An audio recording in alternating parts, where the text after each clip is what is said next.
For the last 111 years, the way in which battles are fought at sea have gone from big guns to bigger flight decks.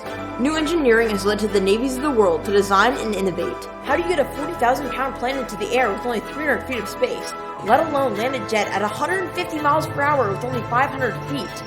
We'll learn this and more by Setting Sail, the aircraft carrier. Late 19th century and early 20th century naval warfare was conducted with large fleets and dozens of warships lined up in rows. Gargantuan guns firing broadsides at each other on the high seas. This strategy of battle was paramount from the 16th to the 18th centuries. With the advent of radar, ship-to-ship combat had become far more dangerous, since whoever had the more powerful radar could have the advantage surprise, first strike, and could stay hidden, without the enemy even knowing where you are. Throughout World War I, naval powers kept their dreadnoughts close to their harbors because of fear of new technology getting the best of their ships. Only one major battle was fought in the whole war, and that was at Jutland. Before the beginning of World War I, on November 14, 1910 at Hampton Roads, Eugene Ely, in cooperation with the U.S. Navy, strapped a small deck on the top of the USS Birmingham. Using a light aircraft, Eugene took off of the deck. January of next year, Eugene took off and then landed on the USS Birmingham, marking the beginning of a new era. Continual testing took place after the first landings. The HMS Argus was the first full-length aircraft carrier, deployed in 1921 on top of a modified ocean liner. 16 biplanes could fit onto the carrier. Its primary purpose was to test aircraft carrier operations, such as takeoffs, landings, storage, and its combat role. It had multiple drawbacks because of it not being made to be specifically an aircraft carrier. There were no funnels to redirect exhaust, so the crew had to use energy-intensive fans to remove the smoke, as well as little hangar storage space below. Many of these problems needed to be solved, and the ship to do it was the USS Yorktown. On all aircraft carriers, one of its most recognized parts is its island. Once it was clear that all aircraft carrier bridges needed better viewing of the flight deck and the surrounding area, they needed to put one in place. But to add an island would be a real challenge for engineers. If you were to add an island, that would list the carrier to starboard. Fun fact, putting the island on the starboard or right side was intentional due to the counterclockwise spin of propellers that would make them go to the left. So to stop aircraft from hitting the island upon takeoff and landing, the island was put on the right side.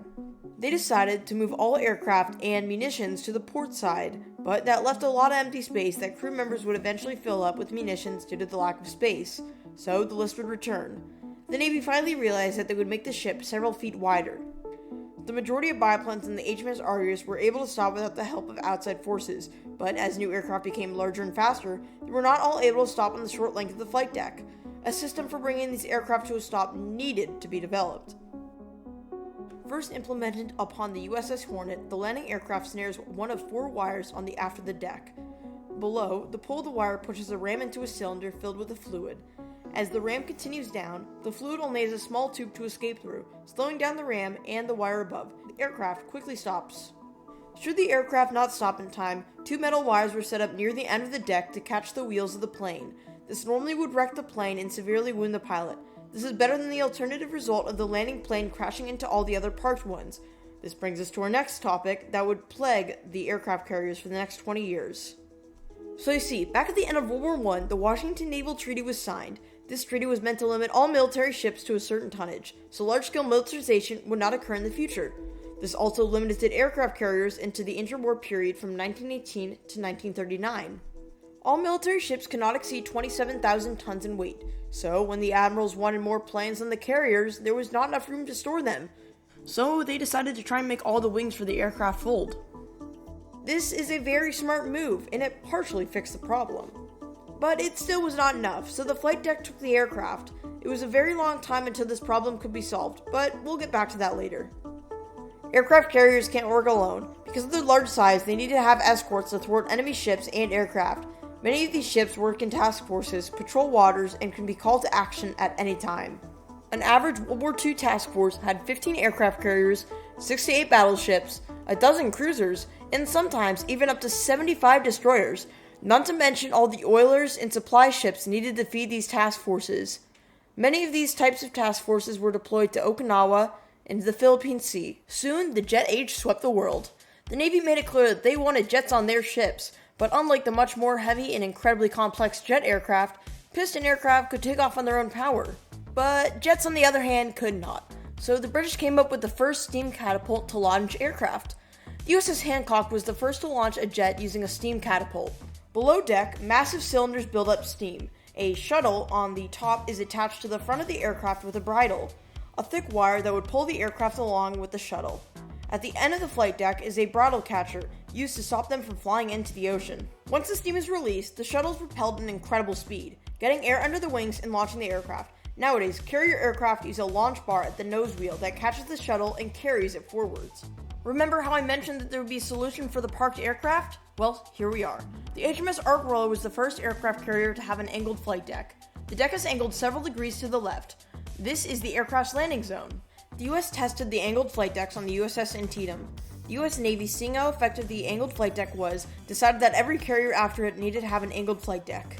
Pointing far away from the bridge, planes, and parking space, the angled flight deck allows for much safer landings compared to those of older carriers.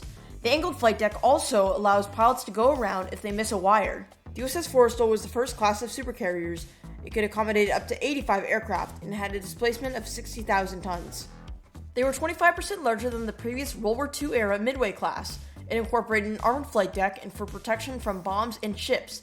The Foristell had 4 catapults and 4 elevators for aircraft. It sailed until 1993. The next aircraft carrier would be nuclear. The Enterprise was nicknamed Big E. It had 90 aircraft and a displacement of 93,000 tons. The very recognizable island was a result of the most powerful radar ever put onto a ship at the time. It had 8 nuclear reactors powering the entire ship. The Enterprise could sail for 20 years on 1 tank of gas. Of course, this technology was and still is extremely expensive, almost to the point where only a select few countries can employ this technology. There has to be a less expensive way to use these capabilities. The simplest way is to make the flight deck shorter, but how? The solution is to add a ski jump at the bow. The ski jump helps get aircraft into the air much faster. There are 2 scenarios where the ski jump can be used. The first is vertical takeoff and landing aircraft, or VTOL. They employ jets that can push air directly under the aircraft. The second option is sheer engine power, which is much less complicated, but it does require the whole flight deck to get up to speed, and can be dangerous. All nations shown here operate aircraft carriers with ski jumps. The Nimitz class of carrier has been the U.S.'s primary carrier for the last 40 years. The first of its class was laid down in June of 1968, and the most recent of the Nimitz class, the George H.W. Bush, was commissioned in 2009. Currently, 10 of the Nimitz class are in service. The Nimitz has 2 very powerful nuclear reactors, so powerful that they could power a city of 110,000. The previous Enterprise had 8 less powerful reactors. The new freed-up space holds more aviation fuel for even longer deployments. The Nimitz can launch 4 aircraft every minute with its catapults. It normally holds 64 aircraft but can hold more if need be. It can cruise at around 35 miles per hour or 56 kilometers an hour. The majority of carriers have 4 Fallon Sea Whiz guns, 2 Sea Sparrow missiles, and different ship-to-ship missiles. These are all for the defense of the ship. Currently, the one major enemy of the Nimitz is its power production.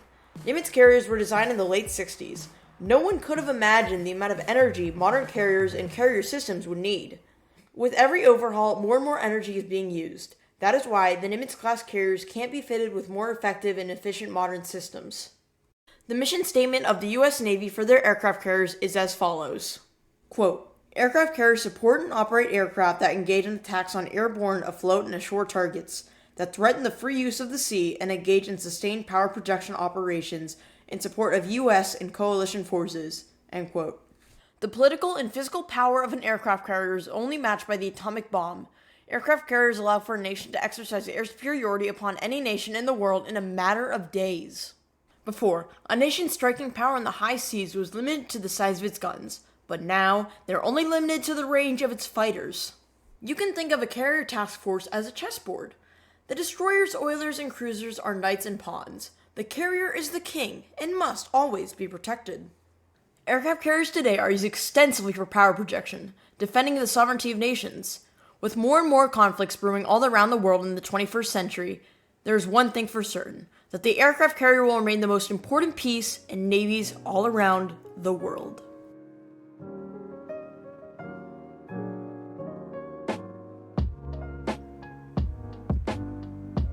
Thank you for watching my NHD project, Setting Sail the Aircraft Carrier. Music is from Epidemic Sound, game footage is from the online action game War Thunder. Voice recording and editing is done by me, your very nerdy captain, Henry Faulkner.